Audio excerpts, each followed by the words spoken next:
The 59 Club was really just a club for bikers. It didn't have any lots of high aims like saving lives or doing all these sort of things, but in fact that was all part of it. It did do a lot to encourage people to be sensible riders. On busy nights it used to be so busy that we used to open the top door upstairs and there was a fire escape down, and on some nights people were pressing to get in so much they were coming in and getting upstairs. There was a downstairs coffee bar, and then being forced really out of this door and going to the Dudley.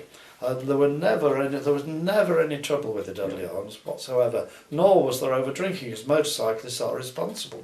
They know they're on a bike. The press, of course, couldn't believe that there wasn't all sorts of vandalism and thuggery going on, and they couldn't believe that there weren't sexual things going on. There were, but things that made bad news going on, and the press were keeping an eye on us the whole of the time, and they never uncovered anything. The really great thing about the 59 Club was that the bikers were frightening to other people, and as young people were in all sorts of places, and the bikers felt excluded and knew that they were not wanted by most of society. And in the 59 Club they were wanted.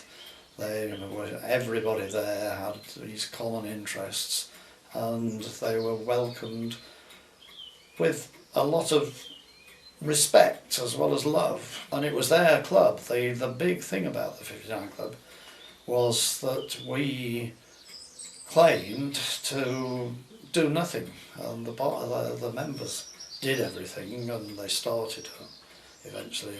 They certainly did up the premises at Paddington, as they did eventually at Haggerston, but they started a football section and a sidecar section and a racing section, and they started, but we encouraged them to do it and cleared the way if there were any problems. The only interference in that area that I did was that I put in the club magazine, Link, that people were asking for a diving section, which wasn't true, and people came and we established the diving section. There were always people from the first moment they got a bike who came to the club. So there were very definitely a lot of youngsters, but bikers, or people with common interests, age doesn't get in the way at all, and so people just didn't worry about age of anybody, did they? No. Charlie Howell, one of the great members, he was in his early 70s, and he had got a marvellous Vinny that he sleeved down, and for his air scoops he painted it red. For air scoops he used drawer handles, and the Vincent Owners Club hated him. I can remember one year when I'd gone up in the breakdown, I'd had to take the breakdown van that year, but I'd got my bike in the back. He was in the breakdown van because he had had an accident on his bike. He'd got a finger missing, or two fingers I think, and he went into a transport cafe and cooked up a row and got a sharp knife and slammed it down on his gloves and chopped the finger off his gloves, and the woman behind the coffee bar fainted. The members really did everything. People from Hackney, where I'd been, and locally in Paddington worked behind the coffee bar, but members helped as well. And when we went to the Isle of Man, to the TT, as you'll remember, we used to run the coffee bar there, but there were no volunteers to man it, and it was just there. We sold everything that we sold in Paddington and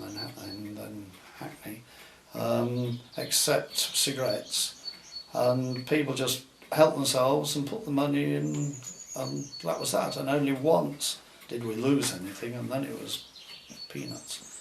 There was a whole lot of, they were at home, it was theirs, and it was well looked after.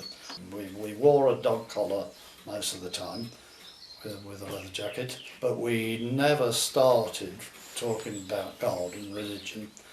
But inevitably, people asked us about it because they wanted to know why somebody who was as normal as them riding a bike was interested in God and religion. So we did do a lot of it, but we never ever started the discussions. They did, and in the Isle of Man, people, you could guarantee, because we always slept upstairs in the church hall, and somebody was bound to think it was haunted. So you always got talks about that sort of thing. And some people got confirmed as a result of it. To join, you had to come to the club or to the Isle of Man, so they got the feel of the club. And we wouldn't have any branches, but I used to encourage them to go, well, we used to encourage them to go off and start their own club. And so I spent a lot of my time riding around England, opening motorcycle clubs. And the one thing I used to say was, if you want it to succeed, don't have any rules, no rules. And the ones who didn't have rules survived for a long time. Those who were all tied up in organisational proceeds and rules, they failed. His philosophy, what, if there was any, was to just be there for people to find themselves and enjoy themselves and know that they were loved, and to let the rest of the world know that, or the bits we saw it, that bikers were a very decent crowd, and as you know, I know, everyone we know, they're tremendous. So that was what it was about.